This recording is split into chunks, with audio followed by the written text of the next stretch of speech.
Hi, this is Bea from Sorcery Soap. I wanted you to see this cool little Snoopy and Woodstock soap I just made.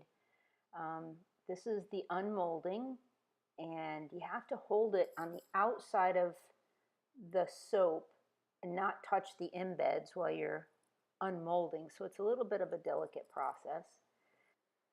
I've learned it's a good idea to let your embeds cure fully before you put them on cold processed soap, because they will release glycerin beads on top of them.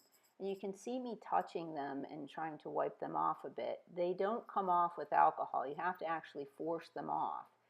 They make your embeds look a little irregular, but they're really not that big of a deal or a huge concern. It's just that if you could let them cure for a couple weeks, maybe a week even. I made these the day before I poured this soap, so that was my issue. I was excited to make the soap.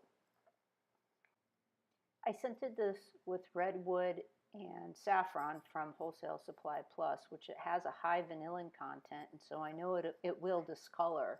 I used a recipe that I'm including in my next book for micas, a color recipe called Fire Engine Red, hoping that combats the discoloration, and it will just turn it to a more natural looking color for a doghouse.